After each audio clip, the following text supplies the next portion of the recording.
If you're working with H5P, whether it's interactive videos, branching scenarios, or any other content type that integrates videos, you'll need a reliable way to share and link your media. While you can upload videos directly to H5P, that means every time you reuse your interactivity, the entire video file has to be transported with it, taking up unnecessary space. You could store videos on a private server, but that adds complexity. The simplest solution, a YouTube channel to act as your video repository. By uploading your videos as unlisted, they remain hidden from the general public while still being accessible within your H5P content. However, if you already have a public YouTube channel, mixing in a collection of unrelated videos might feel cluttered. That's why I chose to create a separate YouTube channel dedicated to unlisted videos for my H5P projects. In this lecture, I'll show you how to do the same. Welcome back to my channel. I'm currently developing a comprehensive H5P course called Master H5P, Develop Interactive Leadership Training Projects. Along the way, I'm sharing useful insights here.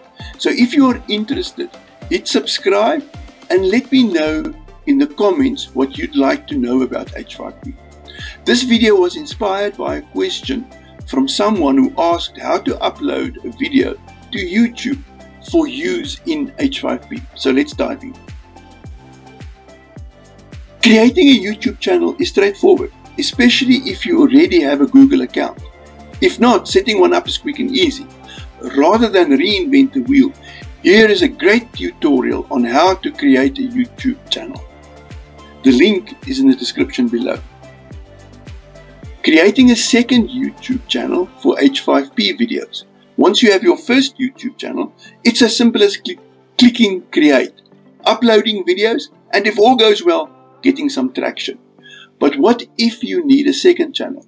If you use H5P to develop interactive learning content, you may not want your instructional videos mixed up with your public-facing content. Keeping these separate prevents your two missions from interfering with each other. YouTube video visibility options. When uploading videos to YouTube, you'll need to set two important parameters. Is the video made for kids? In most cases, for H5P content, the answer is no, unless of course you've made educational content for kids. What is the video's visibility?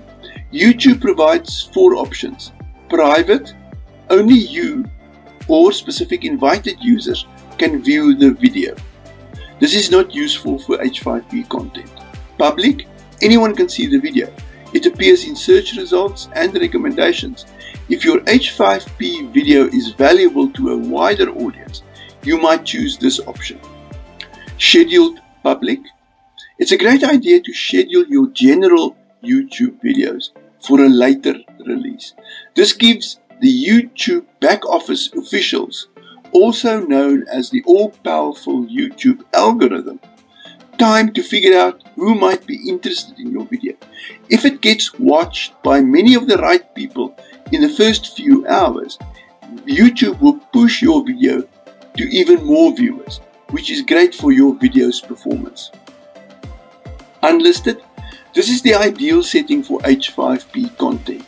Unlisted videos won't appear in search results or in recommendations, but they can be embedded and accessed by anyone with a link. Perfect for H5P interactivity. How to create a special channel for unlisted videos. If you want to keep your unlisted H5P resource videos separate from your main channel, you can create a second YouTube channel. Go to your main channel and navigate to settings. Select add a channel or switch account if you already have another channel. Follow the prompts to create the new channel. Since this channel is mainly for hosting unlisted H5P videos, you don't need to invest much effort in branding it. Simply upload your videos as usual and set them to unlisted. Managing multiple YouTube channels efficiently. To switch between channels, click on your profile picture in the top right corner and select Switch Account. To To set a default channel, go to Settings and Advanced Settings, then select the channel you want YouTube to open by default. You can switch this preference again anytime. Thanks for watching. If you found this useful, please hit the subscribe for more H5P and EdTech content. And if you work with H5P, let me know in the comments what would you like me to cover. Thank you for taking this course.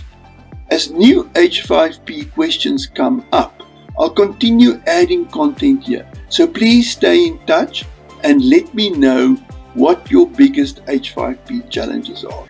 I'd love to help.